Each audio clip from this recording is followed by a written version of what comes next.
इंद्रिय हो जाएंगे। शरीर एक रथ है, बुद्धि इस रथ को चलाने वाला सारथी है, बैठने वाला जीवात्मा है, मन लगाम है, इंद्रियां घोड़े हैं, विचरने की जगह विषय भोग है। ये घोड़े विषय भोग का चारा चरने के लिए जाएंगे। अगर मन रूपी लगाम को बुद्धि रूपी सारथी ने ठीक से खींचा नहीं तो ये खंडक में गिरा देंगे। और गिरे हुए बहुत फंसे हैं और जीव इतना भोला बन चुका है कि गड्ढे में गिरा है फिर भी वो आनंदित है। वो उसी को सुख समझ रहा है, दुख को ही सुख समझकर। यही तो भगवान की विचित्र माया है। जिसे तुम सुख समझते हो वो सुख की छाया है, समझ पड़ती नहीं ये गिरधर की माया है। भयानक दुख के अंतर में वो डूबा हुआ भयानक परिणामों को प्राप्त होगा, लेकिन उसमें सुख का अनुभव कर रहा है। त्यक्त संगो जित क्रोधो लघ्वाहारो, तो अपने आप जितेंद्रिया हो जाएंगे। देख लेना, घृणा हो जाएगी यार, घृणा।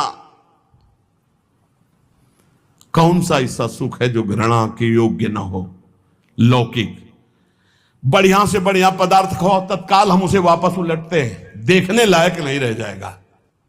चिकनी चमड़ी केवल देखकर फंस रहे हैं, कुछ नहीं, पूरा जीवन बर्बाद हो जाता है। धर्म के लिए तो सेवन करने के लिए ठीक है, बकाया भगवत प्राप्ति के लिए जितेंद्रिया चलो, ठीक से चलो। पिधाय बुद्ध्या द्वाराणि मनो ध्याने निवेशयेत् शून्ये स्वेवावकाके गुहासु च वनेषु च नित्य युक्ता सदा योगी ध्यानम सम्यक उपक्रमेत। श्री दत्तात्रेय जी महाराज कह रहे हैं, बुद्धि को परमात्म चिंतन से इतनी बलवान बनाओ कि अपनी इंद्रियों के द्वारों से घसीट कर उसे भगवान में स्थित करो। हर इंद्रिय द्वार बंद, अंतर्मुख इंद्रियों को करके परमात्म चिंतन में लग। शून्य स्वेवावकाशेषु, एकांत स्थल में कुछ देर बैठने का अभ्यास करना चाहिए। एकांत सुख मास्यताम, 24 घंटे में 48 मिनट का तो रख ही लो शांत एकांत। अपने कमरे में शयन के समय आधा पौन घंटा अगर आप निकाल पावे, बड़ा आनंद आएगा। 24 घंटे आप सेवा दिनचर्या में लगे, आधा घंटे निकाल लो या 48 मिनट शांत बैठ जाओ। बिल्कुल कोई माला नहीं, कोई क्रिया नहीं, बिल्कुल आप इस बात को देखना करके शांत बैठो। पहले बैठ जाओ। अब देखो आपका मन कहां है,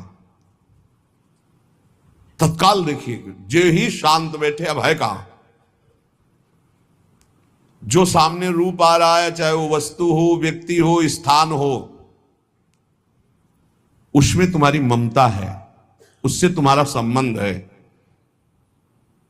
वस्तु, व्यक्ति, स्थान, प्रभु आ रहे हैं कि संसार का कोई वस्तु, व्यक्ति, स्थान आ रहा है?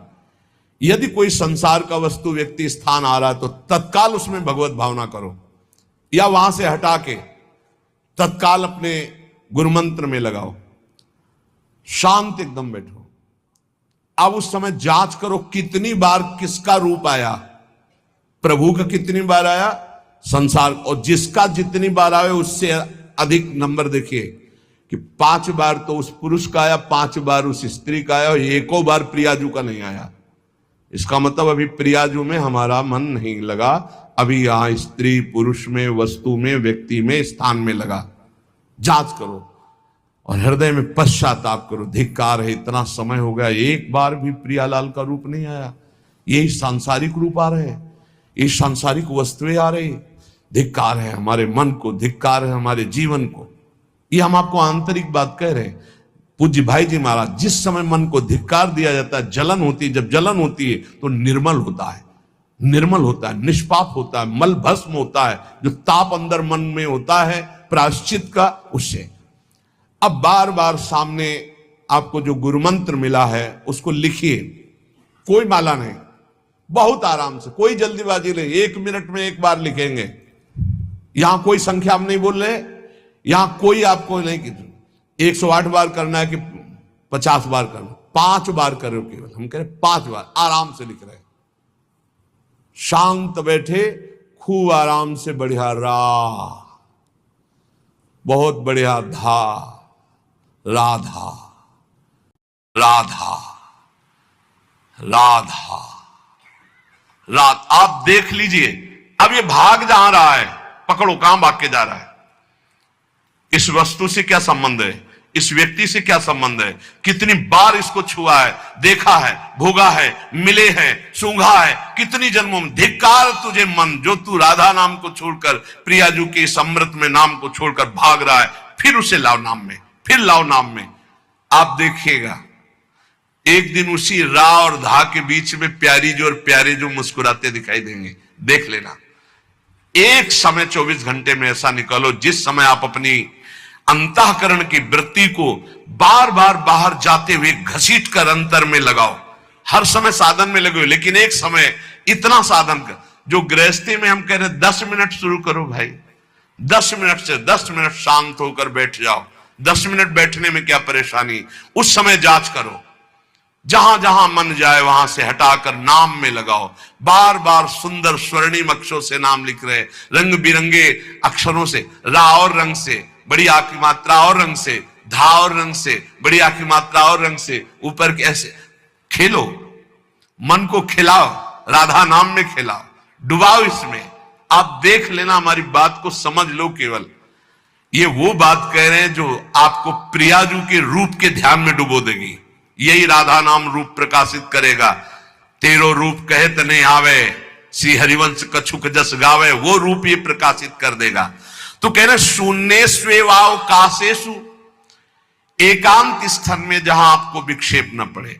ऐसी वृत्ति के समय अगर आपको कोई शोरगुल सुनाई दे रहा हो, आपका अभ्यास दृढ़ नहीं, तो एक रुई को ऐसे कपड़े में करके, महीन कपड़े में 2 बना लो, ऐसे लगा लो, कान में लगा लो, आवाजें नहीं जाएगी। अब ध्यान करो, देखो साधन की प्रणाली। और जब अपने साधन की बात होती है ना, तो आप हजारों अलग अलग आवाज करो तो हमें बस इतना समझ में आएगा कि चिड़िया चहचहा रहे हैं, आवाजें निकल रही, हमारे लक्ष्य में कोई अंतर नहीं पड़ने वाला। और अगर डूबना हो गया तो आवाज भी खत्म, श्रवणेंद्रिय होते हुए भी शोरगुल नहीं सुनाई देगा। पर प्रारंभिक दशा में ऐसा चाहिए। अगर आपको बार बार विक्षेप हो रहा हो, विक्षेप तो इतना कि घड़ी का टक टक भी बर्दाश्त नहीं होता, मन है ध्यान में बैठे ना, वो पहली बार एक खिड़की खुला है, खिड़की खुला है, खिड़की, अब उठो पहले खिड़की बंद करके आओ। ये इसको बैठते ही देख लो कि कोई ऐसा प्रश्न तो नहीं कर रहा कि अमुक कोई बात हो, उसको निपटा दो पहले। हम सबसे पहला काम करते थे, अगर राधा वल्लभ जी के दर्शन करने जाने हो, हमें इत्र खरीदना, तो सबसे पहला काम हम इत्र खरीदेंगे। क्यों? ये दर्शन नहीं करने देंगे, इत्र खरीदना है। बार बार कहेगा इत्र हमें दर्शन में नहीं डूबने देगा, तो पहले हम वो काम सब कर लेते थे जो राधा वल्लभ जी के दर्शन के बाद कर रहे हैं। अब दर्शन में तो केवल दर्शन।